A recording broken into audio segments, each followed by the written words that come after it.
परी रानी, जिसका चेहरा चिंता से भरा हुआ था, अपनी प्रजा को संबोधित करती है, क्योंकि महल की खिड़कियों के बाहर कभी जीवंत रहने वाला जंगल अब शांत और नीरस दिख रहा है।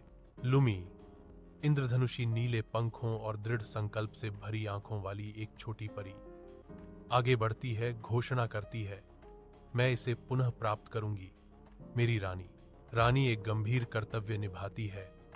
जंगल की जीवंतता फीकी पड़ गई है, हमारे पेड़ मुरझा रहे हैं, प्रकाश का क्रिस्टल अवश्य पुनः प्राप्त किया जाना चाहिए।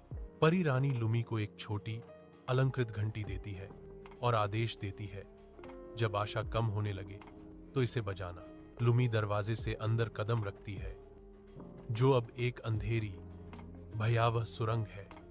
जैसे पेड़ फुसफुसाते हैं, उनकी शाखाएं कंकाल जैसी भुजाओं के समान हैं। चमकती आंखों वाला एक छोटा सफेद खरगोश लुमी की ओर कूदता है, उसे एक नीली झील की ओर ले जाता है।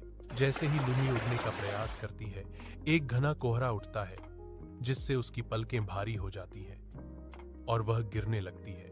वह रानी की घंटी बजाती है, उसकी जादुई ध्वनि कोहरे को दूर कर देती है, जिससे झील शांत हो जाती है। लुमी पहाड़ की गुफा में कदम रखती है, हवा तुरंत ठंडी और नम हो जाती है और वह प्रकाश के क्रिस्टल को पकड़े हुए एक विशाल छाया दानव का सामना करती है। छाया दानव का रूप भयावह रूप से हिलता है, गुफा को भरते हुए। जैसे ही वह घोषणा करता है, जो कोई भी यहां आता है डरकर लौटता है।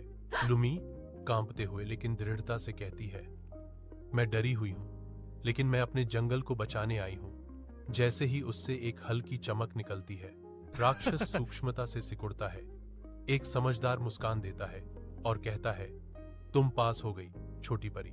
लुमी नए साहस के साथ क्रिस्टल को पुनः प्राप्त करती है और जैसे ही वह उभरती है, उजाड़ जंगल जीवन में फूट पड़ता है।